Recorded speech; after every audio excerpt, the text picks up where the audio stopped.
जय शिवराय. नमस्कार शेतकरी मित्रांनो, पीएम किसान सन्मान निधी योजनेचा 17वा हप्ता कधी मिळणार, याची तारीख काय आहे, सविस्तर माहिती या व्हिडिओच्या माध्यमातून आपण जाणून घेणार आहोत. व्हिडिओ न स्किप करता शेवटपर्यंत पहा, जेणेकरून तुम्हाला सविस्तर माहिती भेटेल. चात व्हिडिओ सुरू करूया. मित्रांनो, पीएम किसान सन्मान निधी योजनेचा 17वा हप्ता जर तुम्हाला फायदा असेल तर तुम्हाला काही गोष्टी कराव्या लागतील. ई-केवायसी तुम्हाला करणं बंधनकारक आहे. मित्रांनो, ई-केवायसी जर तुमची नसेल तर तुम्हाला 17वा हप्ता मिळणार नाही. किसानों की खुशहाली, राष्ट्र की समृद्धि, ई-केवायसी करवाते हुए इन मुख्य बिंदुओं को रखे ध्यान. मित्रांनो, सुनिश्चित करें कि आपका आधार कार्ड जिस मोबाइल नंबर से जुड़ा है वही मोबाइल नंबर आपके पास ॲक्टिव्ह हो. म्हणजे मित्रांनो, जे मोबाईल नंबर तुमचा आधारला लिंक आहे तेच मोबाइल नंबर तुम्ही वापरा किंवा ते एक्टिव ठेवा. यदि आप आधार OTP का उपयोग नहीं कर सकते हैं तो आप बायोमेट्रिक सत्यापन का विकल्प चुन सकते हैं. जर मित्रांनो तुम्हाला आधारवरती जर काही प्रॉब्लेम येत असेल ई-केवायसी करायला तर तुम्ही बायोमेट्रिक पद्धतीने देखील ई-केवायसी करू शकता. यदि आप ई-केवायसी प्रक्रिया पूरी करने में असमर्थ है तो आपको अपने निकटतम CSC केंद्र पर जा सकते हैं. तर मित्रांनो, तुम्ही जर ई-केवायसी करण्यामध्ये सक्षम नसाल तर तुम्ही कुठेही CSC सेंटरमध्ये जावा, तिथे तुम्हाला तुमची ई-केवायसी करून दिली जाईल. ई-केवायसी पूरा करने के बाद आप अपनी ई-केवायसी स्थिति आपको पीएम किसान पोर्टल पर देख सकते हैं.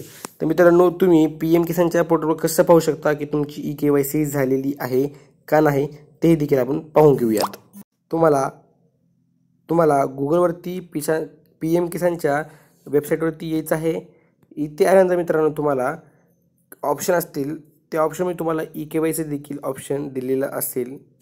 मित्रांनो, इथे आल्यानंतर मित्रांनो तुम्हाला खाली इथे ई-केवायसीचं एक ऑप्शन आहे.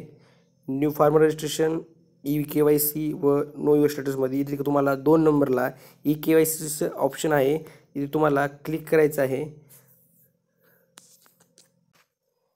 मित्रांनो, इथे आल्यानंतर तुम्हाला तुमचा इथे आधार नंबर टाकून घ्यायचा आहे. मित्रांनो, इथे OTP टाकल्यानंतर तुम्हाला इथे सर्चवरती क्लिक करायचं आहे.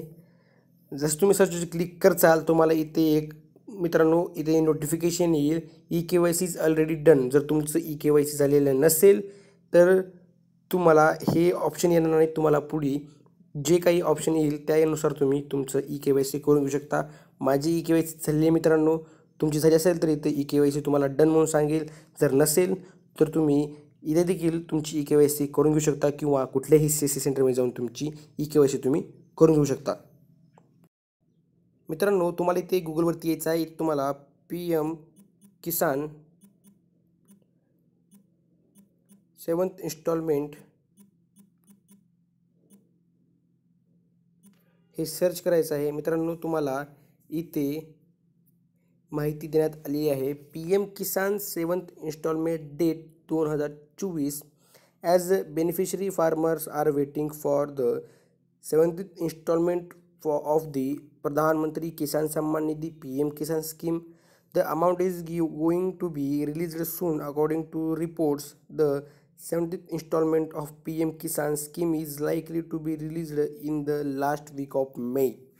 मित्रांनो, इथे दिल्याप्रमाणे माहिती मेच्या शेवटच्या आठवड्यामध्ये म्हणजे मे महिन्याच्या शेवटच्या आठवड्यामध्ये तुम्हाला पीएम किसान सन्मान निधी योजनेचा जो 17वा हप्ता आहे तो मिळणार आहे.